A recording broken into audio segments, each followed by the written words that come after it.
El Roi El Roi నన్ను చూసావే వందనమయ్యా.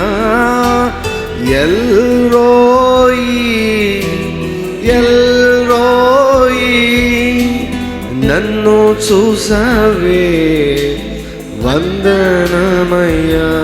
నీవు నన్ను చూసావే వందనమయ్యా. నీవు నన్ను చూసావే వందనమయ్యా. నా పూర్ణ మనసుతో నిన్ను ఆరాధింతు, నా పూర్ణ బలముతో నిన్ను ప్రేమించేదను. నా పూర్ణ మనసుతో నిన్ను ఆరాధింతు, నా పూర్ణ బలముతో నిన్ను ప్రేమించేదన్. ఆరాధన, రెండు చేతులు పైకెత్తి, నీకే ఆరాధన ఆరాధన ఆరాధన ఆరాధన, నీకే ఆరాధన ఆరాధన. ఎబినేజరే ఎబినేజరే ఎబినేజరే ఇంతవరకు ఆదుకొన్నవే.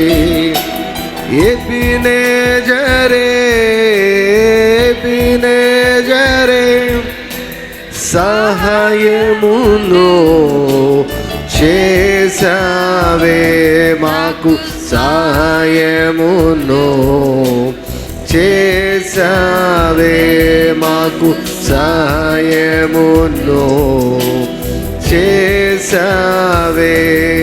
నా పూర్ణ మనసుతో నిన్ను ఆరాధింతు, నా పూర్ణ బలముతో నిన్ను ప్రేమించేదన్. నా పూర్ణ మనసుతో నిన్ను ఆరాధింతు, నా పూర్ణ బలముతో నిన్ను ప్రేమించేదన్. ఆరాధన, రెండు చేతులు పైకెత్తి, నీకే ఆరాధన యేసయ్యా. ఆరాధన ఆరాధన, నీకే ఆరాధన ఆరాధన. ప్రేమించేదన్ అధికముగా ఆరాధింతు, ఆసక్తితో నిన్నే ప్రేమించేదన్. అధికముగా ఆరాధింతు, ఆసక్తితో నా పూర్ణ మనసుతో నిన్ను ఆరాధింతు, నా పూర్ణ బలముతో నిన్ను ప్రేమించేదన్. నా పూర్ణ మనసుతో నిన్ను ఆరాధింతు, నా పూర్ణ బలముతో నిన్ను ప్రేమించేదన్. ఆరాధన ఆరాధన, నీకే ఆరాధన ఆరాధన ఆరాధన ఆరాధన, నీకే ఆరాధన ఆరాధన ఆరాధన ఆరాధన ఆరాధన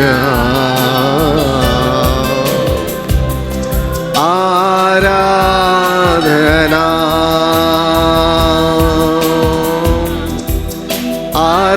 ఆరాధన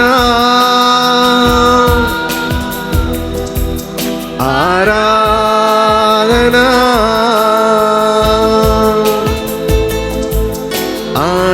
ఆరాధన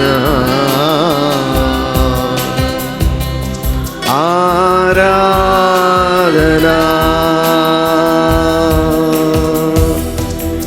తన రక్తముతో నన్ను కడిగిన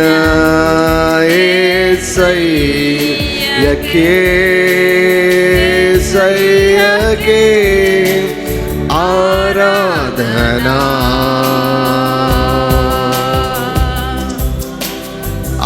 ఆరాధన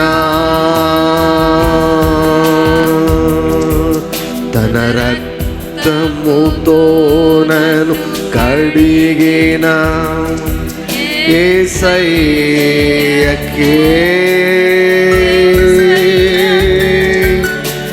ఆరాధన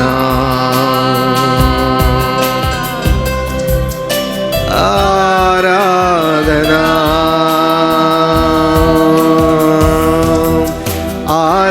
ఆరాధన రెండు చేతులు పైకెత్తి ఆరాధన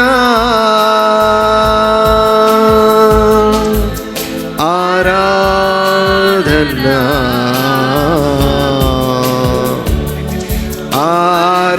ఆరాధన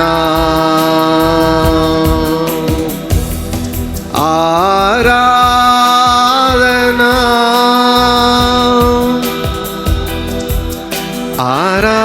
ఆరాధన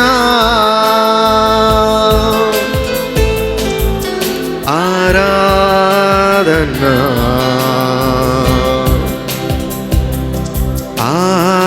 ఆరాధన నీ సన్నిధిలో మోకరించి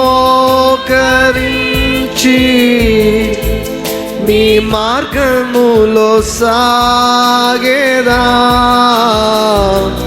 నీరసించక సాగేదా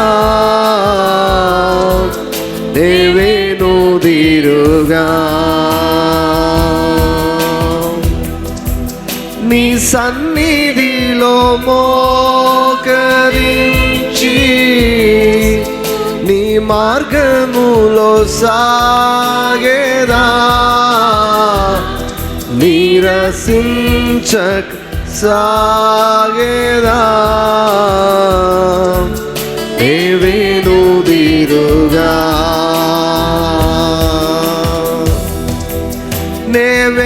దేవేనుదిరుగా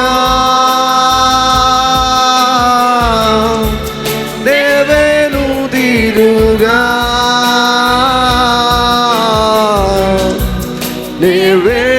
దేవేనుదిరుగా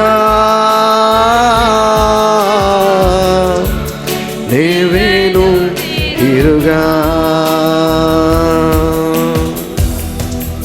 నిన్నే ప్రేమింతును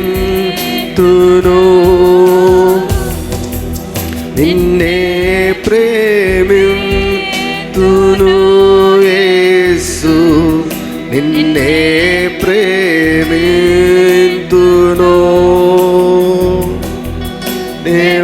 దేవేనుదిరుగా నీ సన్నిధిలో మోకరించి నీ మార్గములో సాగేదా నీరసించక సాగేదా దేవేనుదిరుగా నీ సన్నిధిలో మోకరించి నీ మార్గములో సాగేదా నీరసించక సాగేదా దేవేనుదిరుగా ఓ యేసయ్యా నా యేసయ్యా నీవు లేక బ్రతుకలేమయ్యా యేసయ్యా నా యేసయ్యా నీవు లేక బ్రతుకలేమయ్యా. హల్లెలూయా హల్లెలూయా హల్లెలూయా హల్లెలూయా హల్లెలూయా హల్లెలూయా హల్లెలూయా హల్లెలూయా. ఊహలకంద ఉన్నతమైనని ఉద్దేశములను నా ఎడల సఫలపరచి ఊహలకంద ఉన్నతమైనని ఉద్దేశములను నా ఎడల సఫలపరచి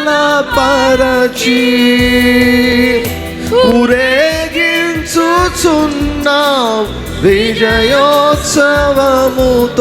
ఊరేగించుచున్నావు విజయోత్సవముతో యేసయ్య నీ కన్న తోడెవ్వరు లేరు ఈ ధరణిలో. ఊరేగించుచున్నావు విజయోత్సవముతో ఊరేగించుచున్నావు విజయోత్సవముతో యేసయ్య నీ కన్న తోడెవ్వరు లేరు ఈ ధరణి. రెండు చేతులు పైకెత్తి రాజాది రాజా రవి కోటి తేజ రమణీయ సామ్రాజ్య పరిపాలక ఓ రాజాది భూపతులకు అధిపతి తేజ రమణీయ పరిపాలక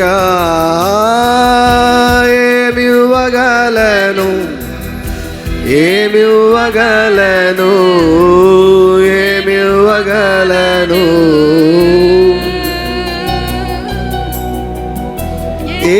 ఏమివ్వగలను ఏమివ్వగలను ఏమివ్వగలను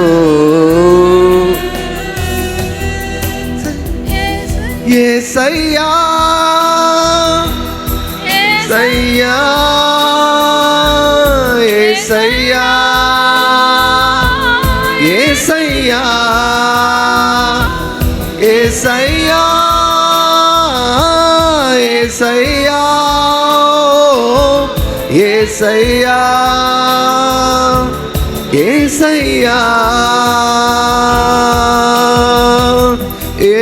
ఏమివ్వగలను ఏమివ్వగలను ఏమివ్వగలను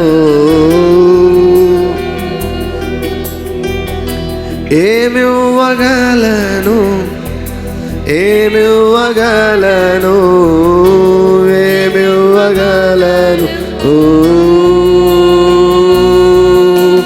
వేలాది నదులంత విస్తార తైల నీకిచ్చిన చాలునా వేలాది నదులంత విస్తార తైల నీకిచ్చిన చాలునా గర్భఫలమై నా జ్యేష్ఠ పుత్రు నీకిచ్చిన చాలునా గర్భఫలమైన నా జ్యేష్ఠ పుత్రు నీకిచ్చిన చాలునా ఏడాది కోడెలనా వేలాది పొట్టేలనా ఏడాది కోడెలన్నా వేలాది పొట్టేళ్ళన నా ప్రాణమా నా యేసుని స్తుతించుమా నా యేసు చేసిన మేలను నీవు మరువకుమా నా యేసు చేసిన మేలను నీవు మరువకుమా నా ప్రాణమా నా సమస్తమా యేసుని స్తుతించుమా నా యేసు చేసిన మేలను నీవు మరువకుమా నా యేసు చేసిన మేలను నీవు మరువకుమా యేసు నా రక్షకుడా యేసు నా వైద్యుడా యేసు నా విమోచకుడా యేసు నా దైవమా యేసు నా రక్షకుడా యేసు నా వైద్యుడా యేసు నా విమోచకుడా యేసు నా దైవమా నీ రక్తమే నన్ను కడిగేను నీ రక్తమే నన్ను బాగు చేసేను నీ రక్తమే నన్ను విడిపించేను నీ రక్తమే నాకు నెమ్మదినిచ్చే.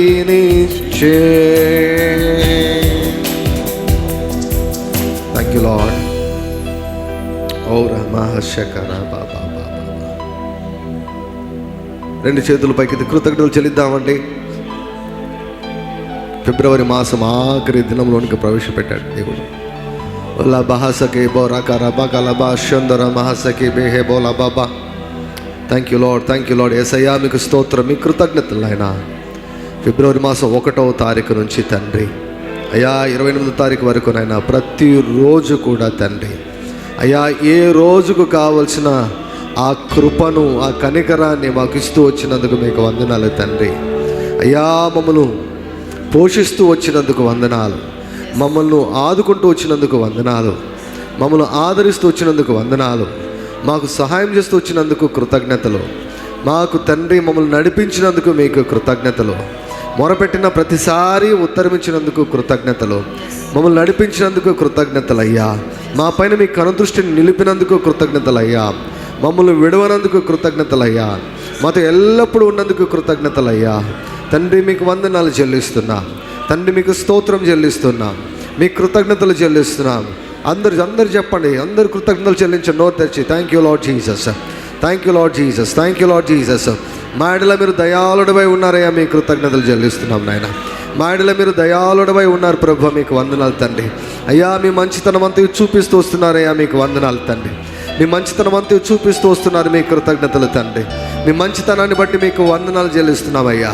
మీ కృతజ్ఞతలు. యెహోవా దయాళుడు, ఆయన కృప నిరంతరముండును, ఆయన సత్యము తరతరములు ఉండును.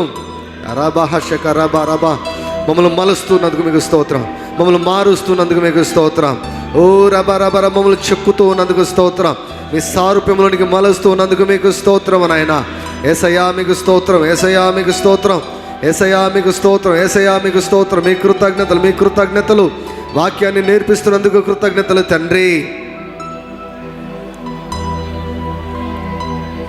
మాకు అనుగ్రహించిన పాప క్షమాపణను బట్టి కృతజ్ఞతలు తండ్రి. అయ్యా, మీ రక్తంతో మా పాపలు కడిగినందుకు మీ కృతజ్ఞతలు తండ్రి. నీతిమంతులుగా చేసినందుకు కృతజ్ఞతలు తండ్రి. మా రోగములన్నిటినీ బాగు చేసినందుకు కృతజ్ఞతలు తండ్రి.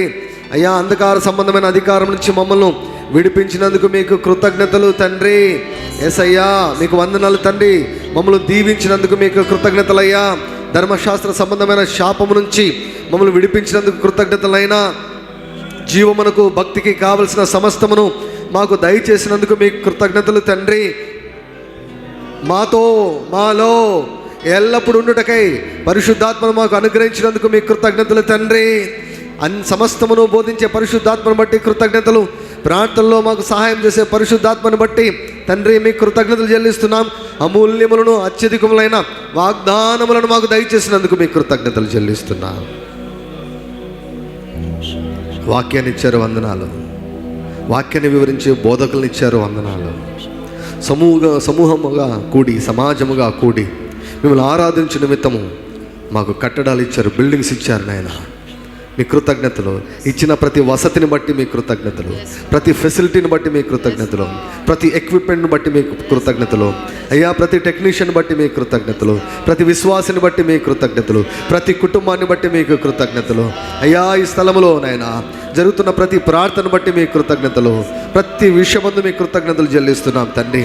మీకు వందనాలు, మీకు స్తోత్రం, మీకు స్తోత్రం, మీకు స్తోత్రం, మీకు స్తోత్రం, మీకు స్తోత్రం, మీకు స్తోత్రం, మీకు స్తోత్రం తండ్రి.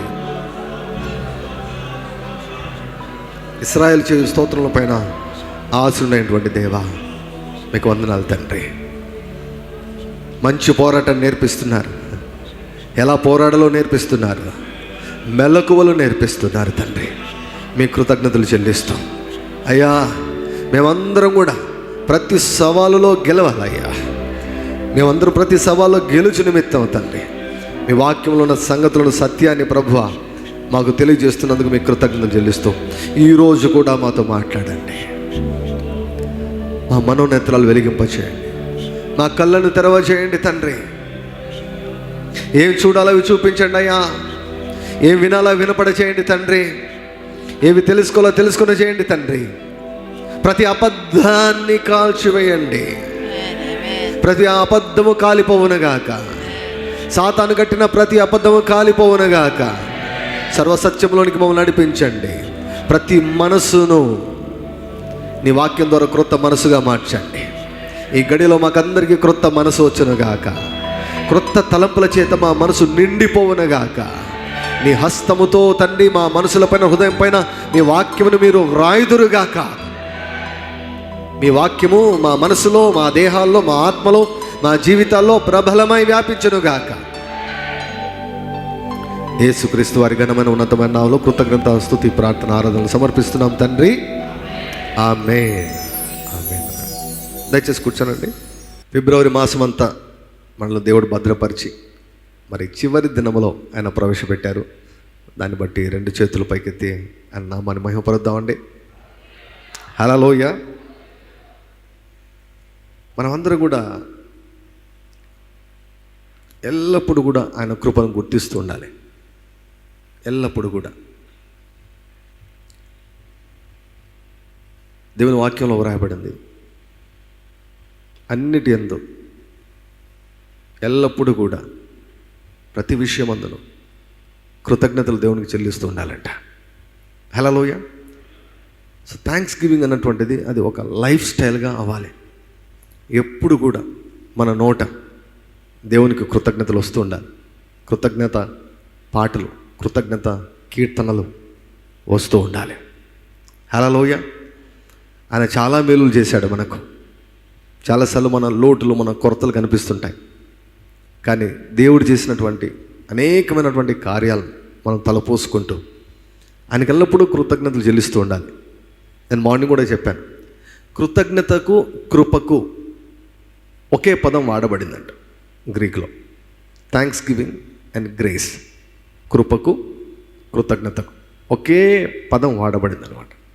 అంటే సపరేట్ చేయలే.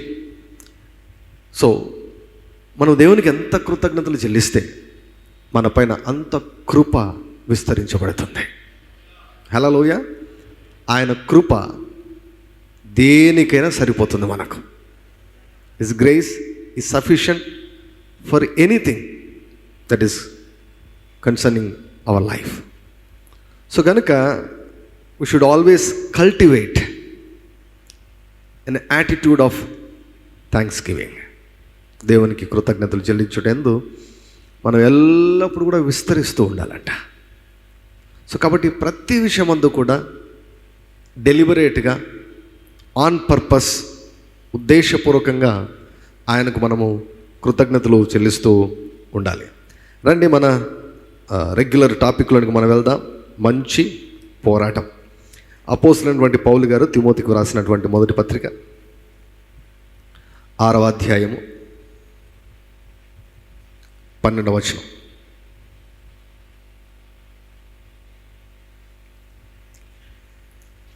6వ అధ్యాయము 12వ వచనం.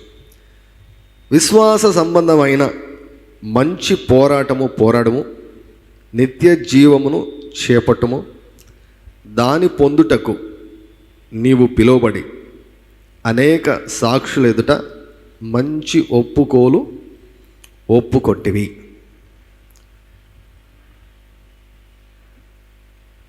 భక్తులు పరిశుద్ధాత్మ వలన ప్రేరేపించబడి ప్రవచనాలను రాశారు. సో పౌలు గారు రాసినా కూడా యాక్చువల్గా దేవుడే మనతో మాట్లాడుతున్నట్టు మనం అర్థం చేసుకోవాలి. గాడ్ ఈజ్ డైరెక్ట్లీ స్పీకింగ్ అంటూ అస్. దేవుడు పౌలు ద్వారా తిమోతికి, తద్వారా మనకు దేవుడు వ్రాయించాడు. సో బైబిల్ ఏముంటుందంటే పోరాడమని బైబిల్ చెబుతుంది. హల్లెలూయ.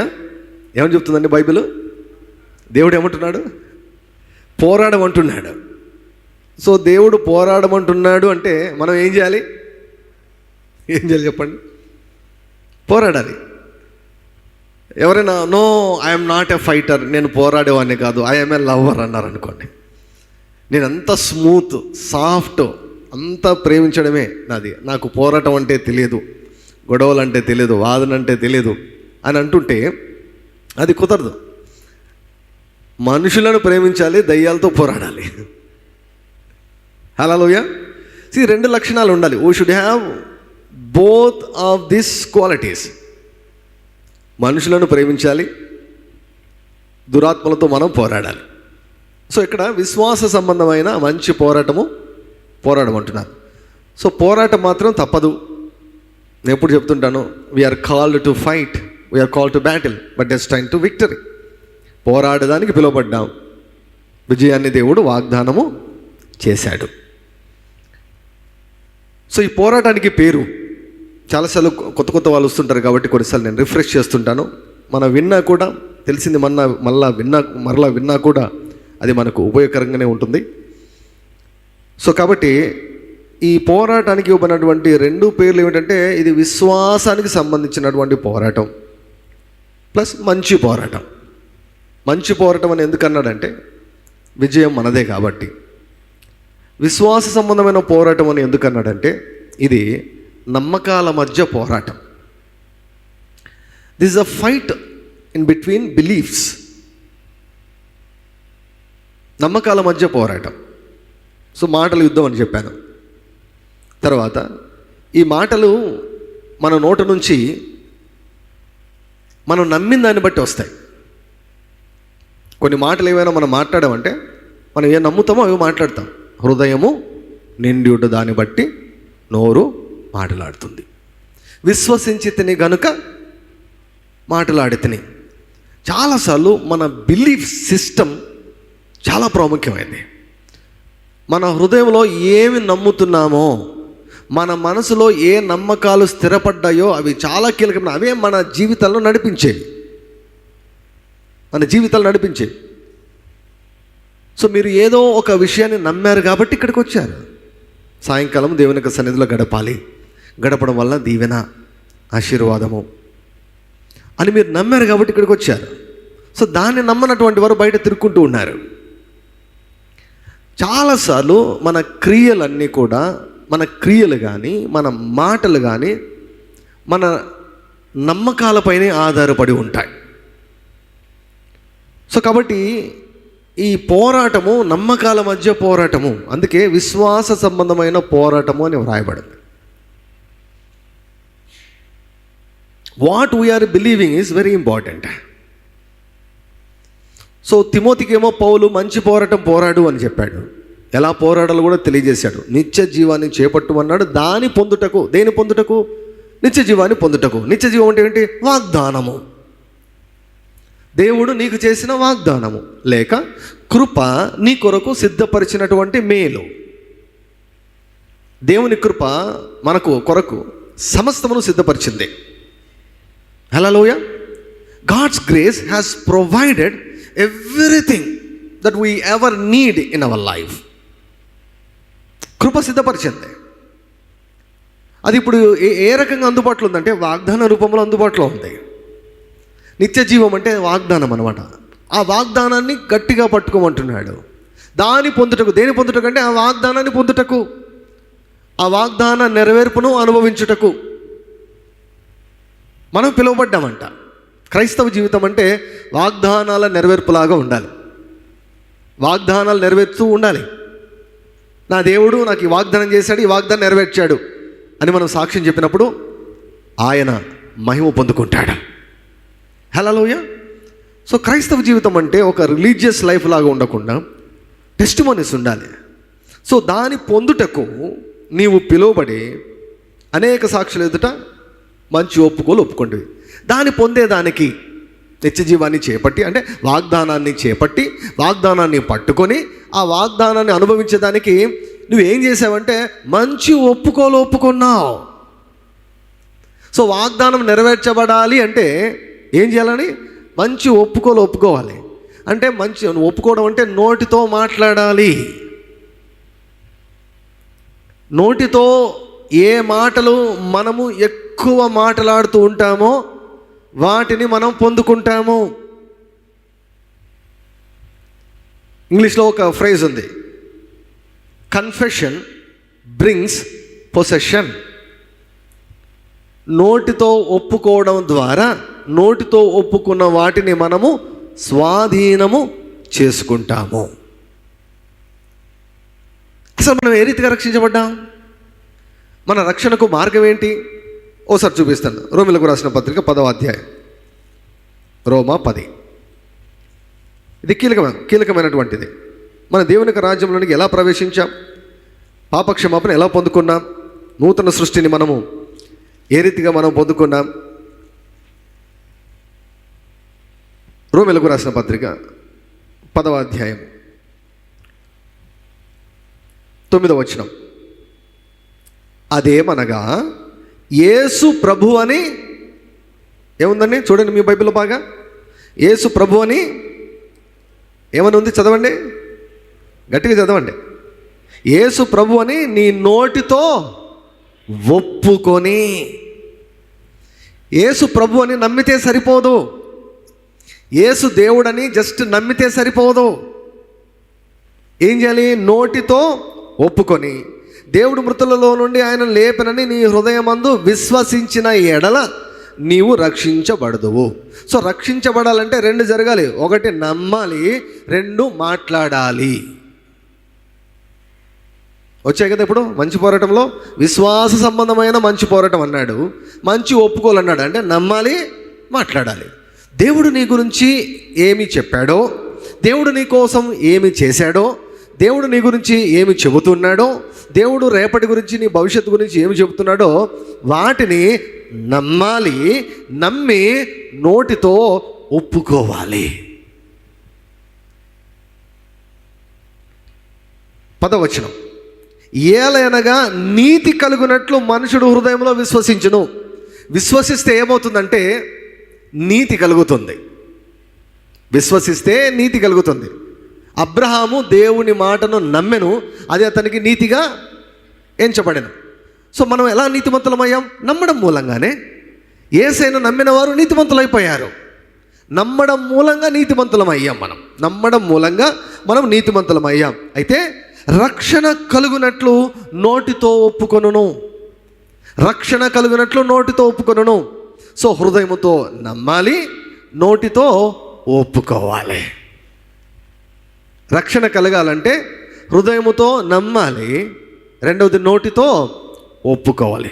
ఈ రెండు జరిగినప్పుడే రక్షణ కార్యం అన్నటువంటిది జరుగుతుంది.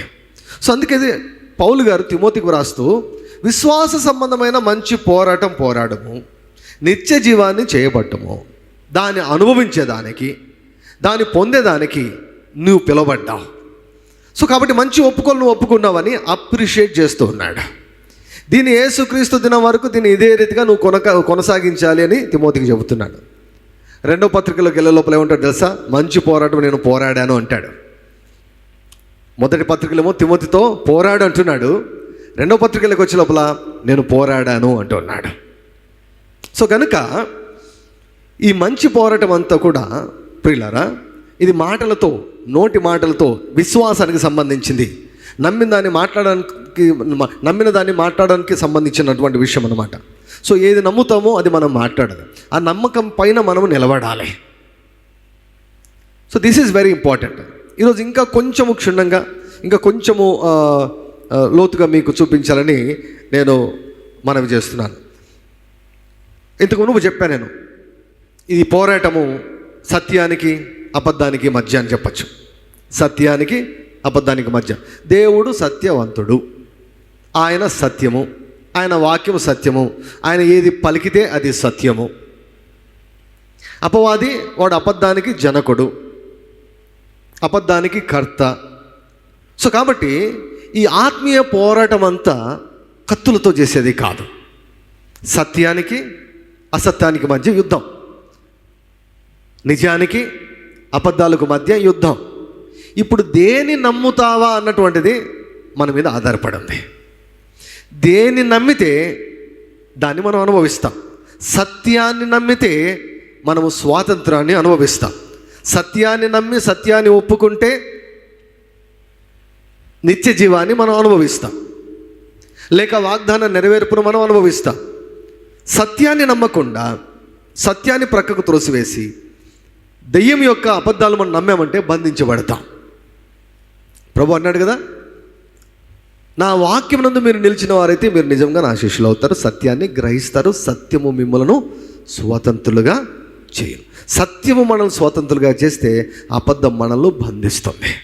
సాతాను మనల్ని బంధించాలంటే వాడు తాళ్ళు తీసుకొని రాడు, గొలుసులు తీసుకొని రాడు, అబద్ధాలను నమ్మిస్తాడు, అబద్ధాలను నమ్మేటట్లు చేస్తాడు.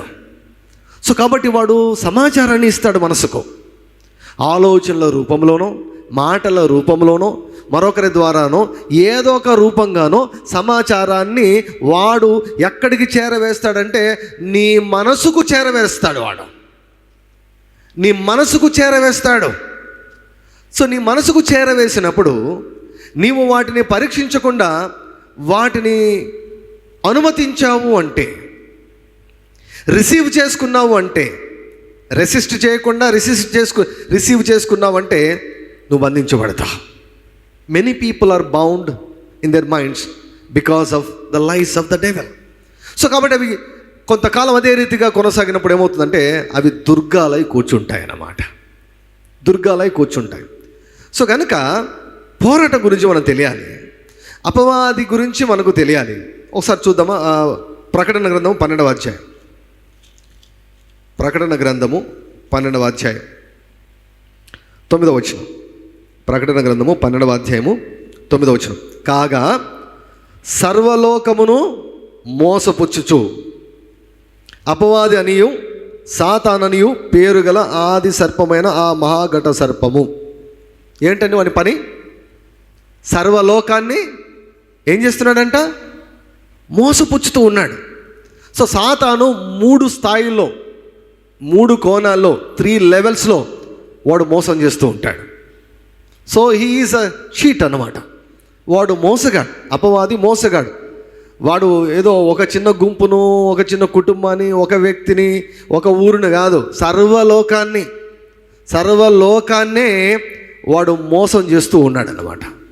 ఎలా మోసం చేస్తాడు, ఏంటి వాని ఆయుధాలు అని మనం చూద్దాం. సో దానికంటే ముందుగా పౌలు గారు ఒక మాట అన్నారు. కొరింథీయులకు వ్రాయబడినటువంటి మొదటి పత్రిక 9వ అధ్యాయం.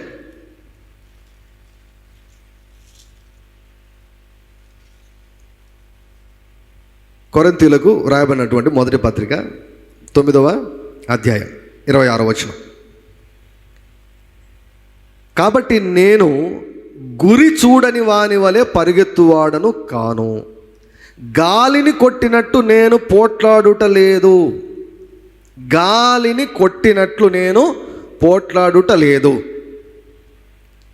ఎఫెసీయులకు రాసిన పత్రికలో పౌలు గారు అంటారు, మనం పోరాడునది శరీరులతో కాదు, ప్రధానులతో, అధికారులతో, ప్రస్తుత అంధకార శక్తులతో, ఆకాశ మండలమందున్న దురాత్మ చీకటి శక్తులతో మనం పోరాడుతున్నాము. సో మన అటాక్, మన పోరాటం అంతా దురాత్మల పైన మన పోరాటం. అయితే there is every kind of danger that we are not attacking the devil at all. సాతాను పైన అసలు దాడి చేయడమే లేకుండా గాలిని కొట్టినట్టు పోరాడేదానికి ఆస్కారం ఉంది. అంటే టైం వేస్ట్ ప్రొసీజర్స్ అన్నమాట ఇవన్నీ కూడా. ఇప్పుడు ఇద్దరు బాక్సర్స్ ఉన్నారు. బాక్సర్స్ ఒకరు ఒక చోట ఉంటే అటువైపు కాకుండా ఇంకో వైపు తిరిగి ఇట్లా కొట్టుకుంటా ఉంటే ఎలా ఉంటుంది చెప్పండి? ఏమైనా సాధిస్తాడా? ఏమీ సాధించలేడు. సో కాబట్టి పౌలు అదే అంటున్నాడు, నేను గాలిని కొట్టినట్లు నేను పోట్లాడలేదు. సో ఫైటింగ్ గురించి మాట్లాడుతున్నాడు ఇక్కడ, పోరాటం గురించి మాట్లాడుతున్నాడు. సో మన పోరాటము స్పెసిఫిక్గా ఉండాలి, మన పోరాటము ఖచ్చితంగా ఉండాలి. సో మన పోరాటం ఖచ్చితంగా ఉండాలి అంటే దేనిపైన దాడి చేయాలో మనకు తెలియాలి. దేనిపైన దాడి చేయాలో తెలియాలి. సాతాను యొక్క ఆయుధం ఏమిటో తెలియాలి, వాని అగ్ని బాణములు ఏమిటో తెలియాలి. తెలిసినప్పుడే వాని అగ్ని బాణాన్ని మనము దాడి చేయగలం. సో మనము పిలువబడింది కేవలం ఒక పోరాటాన్ని పోరాడడానికి, ఏంటంటే విశ్వాస సహితమైనటువంటి పోరాటాన్ని పోరాడడానికి మనము పిలువబడ్డాం. ఇక వేరే ఏ ఇతరత్ర పోరాటాలకు మనం పిలువబడలేదు. సో సాతాను యొక్క ప్లాన్ ఏంటి, సాతాను యొక్క ప్రణాళికలు ఏంటి? 3 అంచెలుగా వాడి యొక్క కార్యాలు మనకు కనిపిస్తూ ఉంటాయి. కొరింథీయులకు రాయబడినటువంటి 2వ పత్రిక, 4వ అధ్యాయం. ప్రకటనలో మనం చదివాం కదండి, సర్వలోకాన్ని మోసపుచ్చుచు. ఒకవేళ నిన్ను కూడా ఏ స్థాయిలో అయినా మోసం చేస్తున్నాడేమో, నీ ఇంటి వాడిని ఏ స్థాయిలో అయినా మోసం చేస్తున్నాడేమో. వాడు 3 లెవెల్స్లో మోసం చేస్తుంటాడు. ఒకసారి ఈ లేఖనాన్ని చదువుదాం మనం. 4వ అధ్యాయము 4వ వచనం. దేవుని స్వరూపి అయి ఉన్న క్రీస్తు మహిమను కనపరచు సువార్త ప్రకాశము వారికి ప్రకాశింపకుండు నిమిత్తము ఈ యుగ సంబంధమైన దేవత అవిశ్వాసులైన వారి మనోనేత్రములకు గ్రుడ్డితనము కలుగ చేసెను. అది వాడి ఆయుధం ఏమిటి అంటే, he blinds the minds of the people. వాడి స్ట్రాటజీ ఏంటి? మనసు పైన దాడి చేస్తాడు. ఎలా దాడి చేస్తాడు? కొట్టడు, మనసునే కొట్టాడు వాడు. ఎలా దాడి చేస్తాడు మనసు పైన అంటే, మనసుకు వాడు అబద్ధాలు అందిస్తాడు. అబద్ధాలు అందించి అవి సత్యమని ఒప్పిస్తాడు. అవి సత్యమని ఒప్పించినప్పుడు మనం నమ్ముతాం, వాటిని నమ్మినప్పుడు మనం బంధించబడతాం.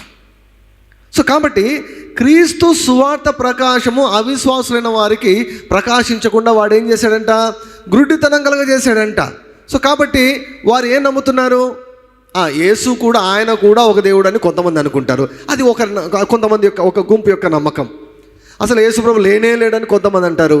అది ఒక రకమైన నమ్మకం. సో ఒక గుంపును అలా నమ్మించాడు. కొంతమంది అంటారు చాలామంది దేవుళ్ళు ఉన్నారు, వారిలో యేసు ప్రభు కూడా ఒక దేవుడు. సో ఈ రకమైనటువంటి నమ్మకాన్ని కొంతమంది కలిగించాడు. ఇలా అవిశ్వాసులైనటువంటి వారికి, అంటే యేసు ప్రభును నమ్మకుండా అపవాది అవిశ్వాసులైన వారి మనసులను వాడు అబద్ధములతో వాడు నింపి అవి సత్యములని ఒప్పించేశాడనమాట. కాబట్టి వారు అబద్ధాన్ని నమ్ముతున్నారు. మనం ఏమైనా ఒక్క మాట సువార్త చెప్పామనుకోండి, వారి యొక్క నమ్మకాన్ని బట్టి వారు రియాక్ట్ అవుతుంటారు. మీ దేవుడే దేవుడా, యేసు ప్రభు ఒక్కడే దేవుడా, మా దేవుడు కాదా అని దేని బట్టి వారు మాట్లాడతారు? వారి నమ్మకాన్ని బట్టి మాట్లాడతారు వారు. ఆ నమ్మకాన్ని ఎవరిచ్చారు? అపవాది పెట్టాడు ఆ నమ్మకాన్ని. అబద్ధాలను ఏదో ఒక రూపంలో, మతం రూపంలోనో, ఓ మనిషి రూపంలోనో, కొన్నిసార్లు తల్లిదండ్రుల రూపంలోనో, కొన్నిసార్లు స్నేహితుల రూపంలోనో మనసుకు అందిస్తాడు. మనసుకు అందించి నమ్ము అంటాడు. నమ్మిన వెంటనే బంధించేస్తాడు. So he blinds the minds of the people. ఇది మొదటి స్థాయిలో వాడు చేసేది. అంటే యేసయ్య దగ్గరికి రాకూడదు, సువార్త వీరికి ఎక్కకూడదు, సువార్త వీరికి అందకూడదు. సువార్త అందిందంటే సువార్తలోనే శక్తి ఉంది కదండి. దేవుని యొక్క వాక్యము అది అగ్ని లాంటిదండి. నా మాట అగ్ని వంటిది కాదా, నా మాట బండను బద్దలు కొట్టే సుత్తె వంటిది కాదా. ఎవరైనా కూర్చొని సువార్తను ఏకాగ్రతతో కాసేపు వింటే మాత్రము ఆ బంధకాలు పటాపంచలైపోతాయి. హల్లెలూయా. ఓపెన్ మైండ్తో కూర్చొని వింటే, ఓపెన్ మైండ్తో కూర్చొని సువార్త వింటే ఆ బంధకాలు, అసత్యాలు, అబద్ధాలు నిలవలేవండి. సత్యం ముందు అబద్ధాలు నిలవలేవు. వెలుగు ముందు చీకటి నిలవలేదు. హల్లెలూయా. కుప్పకూలిపోతాయి. ఎప్పుడు? సత్యాన్ని ప్రకటించినప్పుడు. సో అందుకే సువార్త వినకుండా వాడు చేస్తాడు. ఇది ఒక స్థాయిలో వాడు చేసే పోరాటం అన్నమాట. సో కాబట్టి దానికి మనం ఏమని ప్రార్థన చేయాలి? ప్రభువా, పలాని వ్యక్తి యొక్క గ్రుడ్డితనాన్ని తీసివేయండి, మనోనేత్రాలు వెలిగించండి, అయ్యా సువార్త వినిపింపచేయండి. ఎవరు చెప్తే సువార్త వింటారో వారి చేత సువార్త చెప్పించండి. ఏదో ఒక రకంగా నీ మందిరానికి వచ్చేటట్లు చేయండి, నీ వాక్యం వినేటట్లు చేయండి. వారు సువార్త విని తీరాల్సిందే.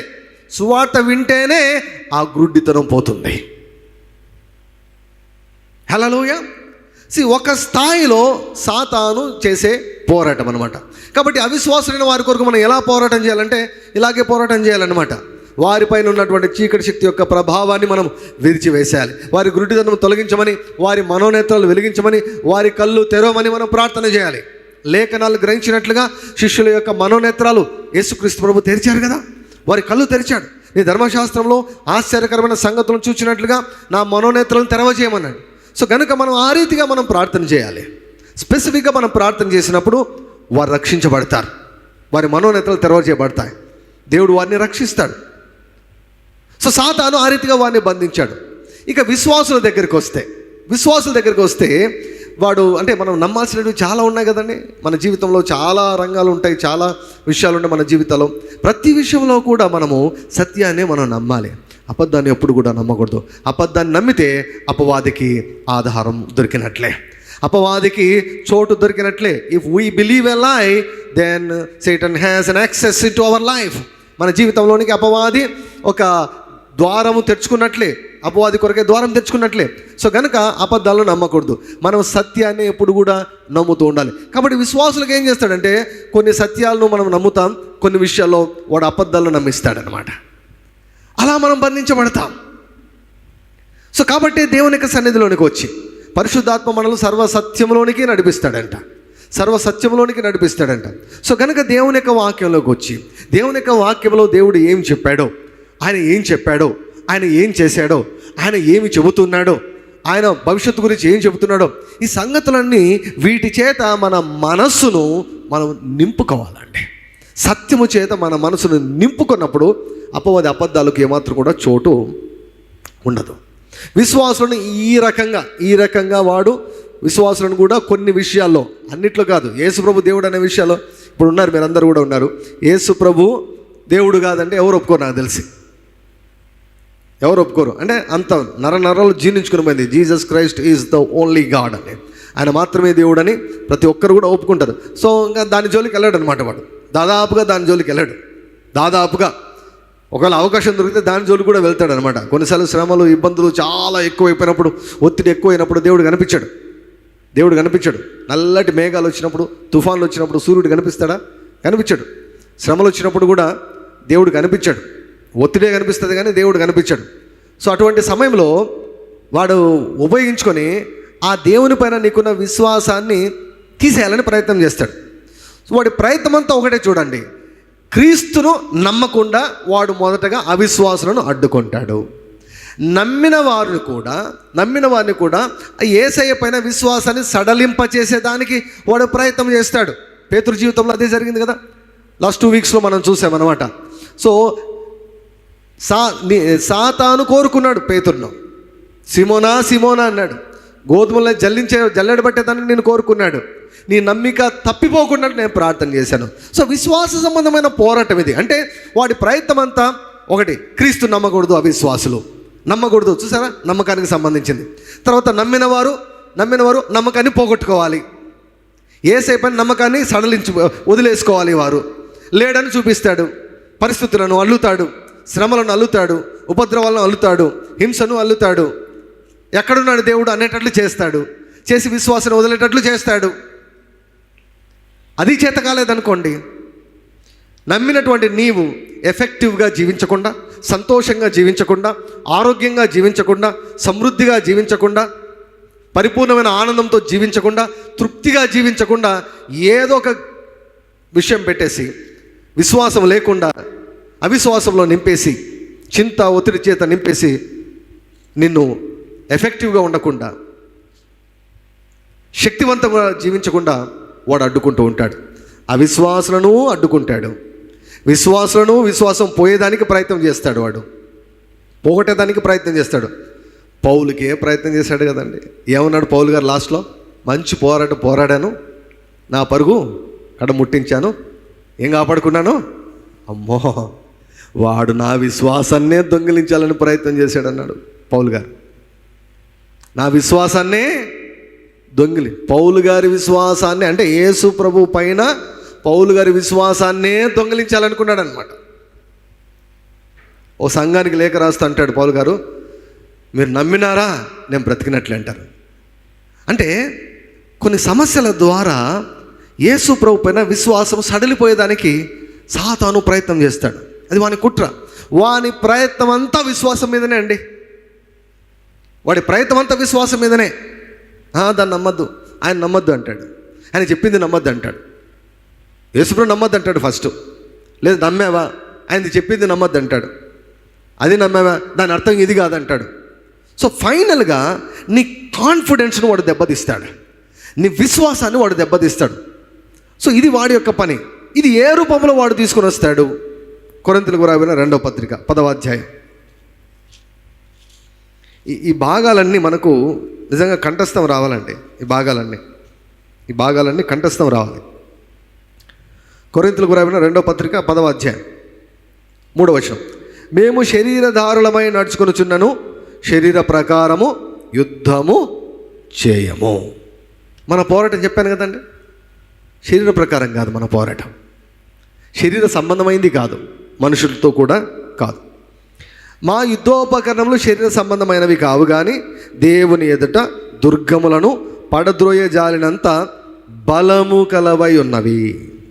మేము వితర్కములను, దేవుని గూర్చిన జ్ఞానమును అడ్డగించు ప్రతి ఆటంకమును పడద్రోసి, ప్రతి ఆలోచనను క్రీస్తుకు లోబడినట్లు చెరపట్టి. ఇదన్నమాట ఆత్మీయ పోరాటం. అంతా కూడా ఎక్కడ జరుగుతుందంటే మనసులో జరుగుతుంది.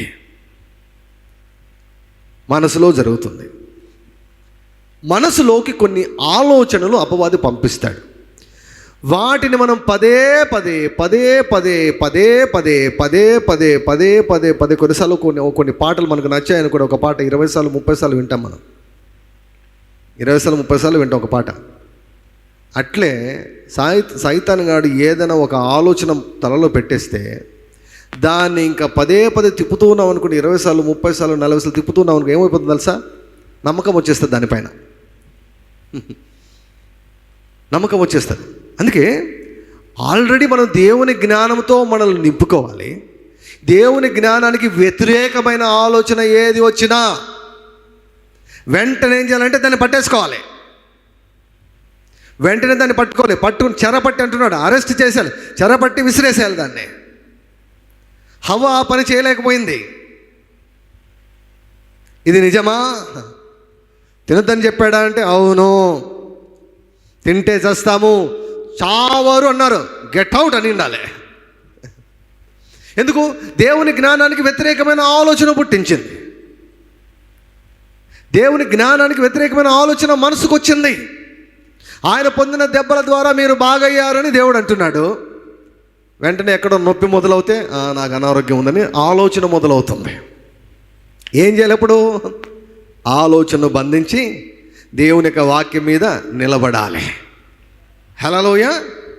సో దేవుని జ్ఞానానికి వ్యతిరేకంగా వచ్చే ఏ ఆలోచన అయినా, ఇప్పుడు చూడండి, ఇప్పుడు ఎలా పోరాడతాడు సాతాను?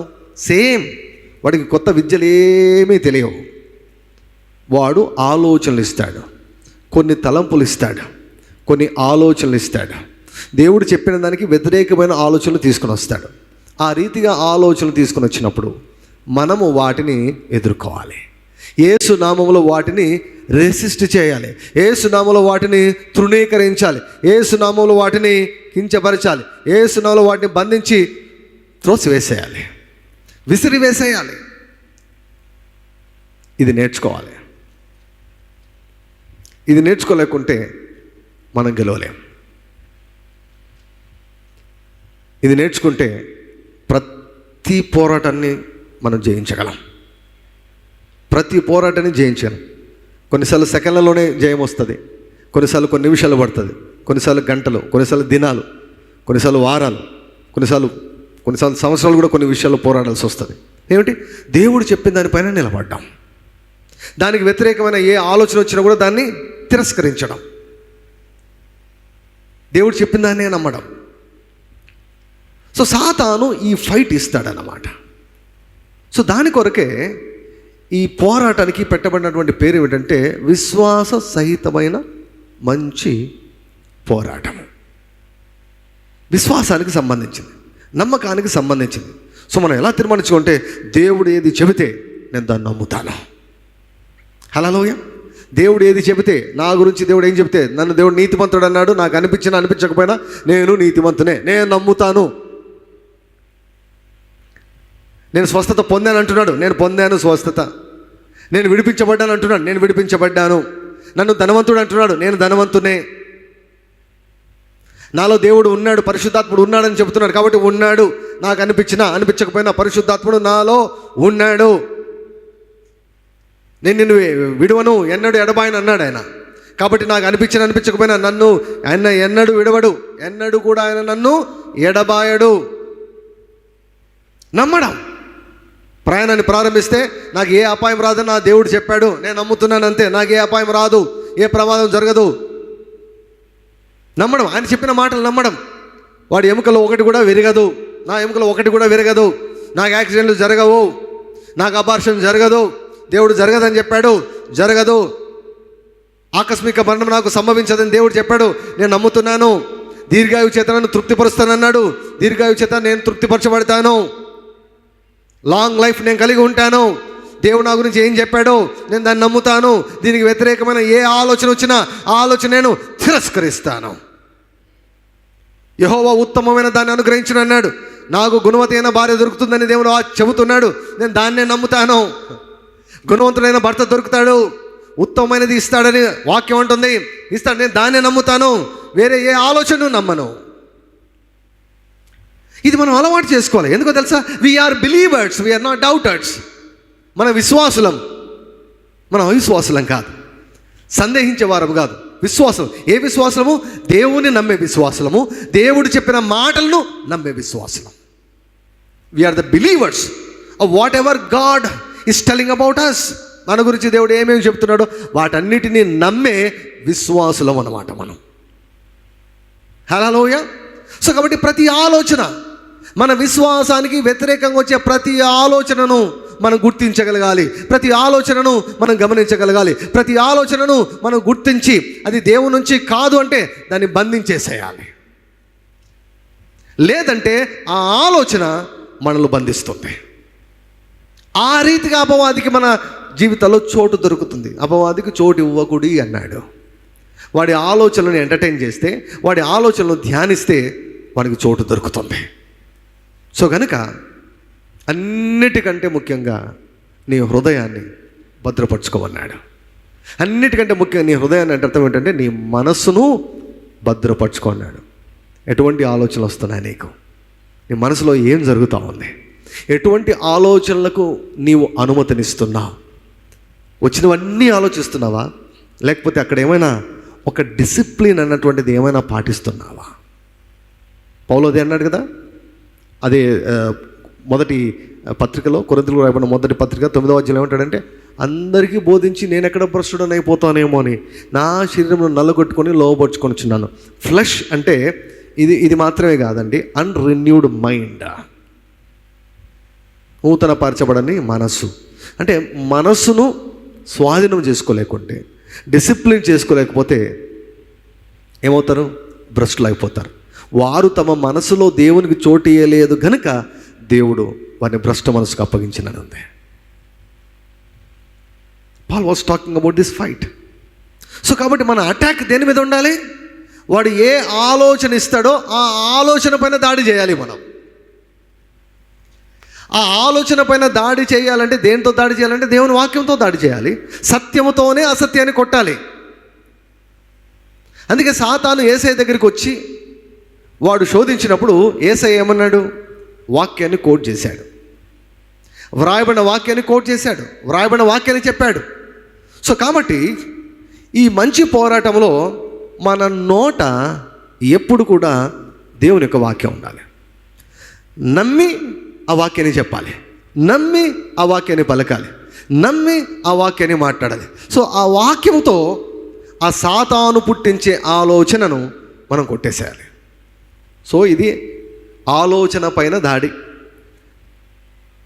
వ్యతిరేకమైన నమ్మకాన్ని పుట్టించే ఆలోచన పైన దాడి, అటువంటి సమాచారం పైన దాడి, వాటిని మన మనసులోనికి అనుమతించకుండా దాడి చేయడం. ఇది మంచి పోరాటం.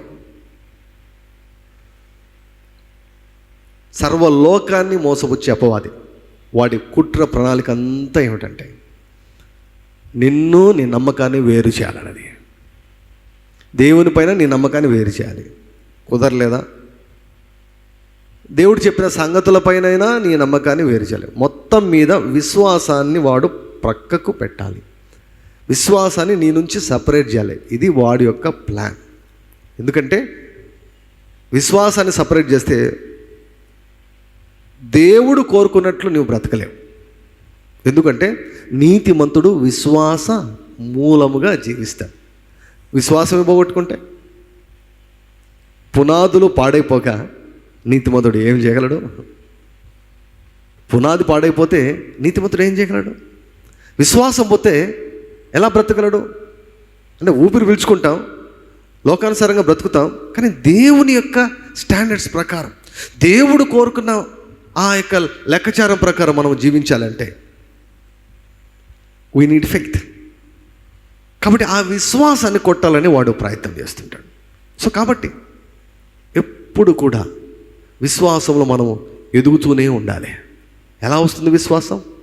వినుట వలన విశ్వాసం వస్తుంది. హల్లెలూయా. వినుట వలన, క్రీస్తుని గురించిన మాట వలన, అభిషేకించబడినటువంటి వర్తమానాలు వినడం వలన విశ్వాసం వస్తుంది. ఆ మాటలను, ఆ దేవుని యొక్క వాక్యాన్ని తలపోస్తుండడం వలన, ధ్యానిస్తుడు ఉండడం వలన ఆ విశ్వాసం కాస్త పెరుగుతుంది. సో దేవుని ఆలోచనలను మనం ధ్యానించినప్పుడు, దేవుని ఆలోచనలను మనం విన్నప్పుడు విశ్వాసం పెరుగుతుంది. అదే సాతాను ఆలోచనలకు మనం అనుమతిస్తే విశ్వాసం పోతుంది, పోయి అవిశ్వాసం వస్తుంది. సో రెండిటి మధ్య మనం ఉన్నాం. ఏది ఎంచుకుంటామో, ఏది కోరుకుంటామో మన చేతిలో ఉంది. సో కాబట్టి అందుకే పౌలు తిమోతికి వ్రాస్తున్నాడు, విశ్వాస సంబంధమైన మంచి పోరాటం పోరాడము, దేవుని వాగ్దానాలు గట్టిగా పట్టుకో, వాటిని బాగా ఒప్పుకో. చివరిగా ఒక మాట చెప్పి నేను ముగిస్తాను. యేసుక్రీస్తు ప్రభు, ఆయన ప్రధాన యాజకుడు. ఆయన దేనికి ప్రధాన యాజకుడో తెలుసా? మనం ఒప్పుకునేదానికి. అంటే యేసుప్రభు ఈరోజు మీ ఎదుట నిలబడి నాకేమైనా కొంచెం ఇస్తే నేను వాటితో కొంచెం పని చేసి మీకు పెడతాను అంటున్నాడు. ఫర్ ఎగ్జాంపుల్ 5,000 మంది పురుషులు, దగ్గర ఒక 20,000 మంది ఉన్నారు అక్కడ. 5 రొట్టెలు 2 చిన్న చేపలు. సో 20,000 మందికి పంచిపెట్టేదానికి ఏముంది మీ దగ్గర అంటే, వారు 5 రొట్టెలు 2 చేపలు తీసుకొని వచ్చారు. అవి ఆయన చేతులకు వచ్చినప్పుడు వాటిని ఆయన దీవించి అందరికీ పంచిపెట్టారు. అందరూ తృప్తిగా తిన్నారు. 12 గంపలు మిగిలాయి. యేసయ్య ఏమడుగుతున్నాడంటే, నాకు కొంచెం విశ్వాసపు మాటలను ఇవ్వండి అని అడుగుతున్నాడు. ఎందుకు? ఆయన పని అది, ఆయన ఉద్యోగం అది. ఇప్పుడు ఆయన ఉద్యోగం సిలువ ఎక్కడం కాదు, సిలువ ఎక్కేశాడు. ఇప్పుడు ఆయన చేస్తున్న ఉద్యోగం ఏమిటో తెలుసా? ఇప్పుడు ఆయన చేస్తున్న ఉద్యోగం ప్రధాన యాజకుని పని చేస్తున్నాడు. ఆయన is the high priest in the heavenlies. ప్రధాన యాజకుని పని చేస్తున్నాడు.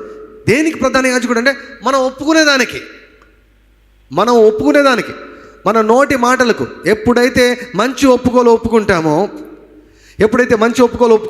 నేను బయటికి వెళ్తే నేను దీవించబడతాను, లోపలికి వస్తే దీవించబడతాను, పొలంలో దీవించబడతాను, పట్టణంలో దీవించబడతాను, ఇంటిలో దీవించబడతాను, నేను మాట్లాడితే దీవించబడతాను, నేను తాకితే దీవించబడుతుంది,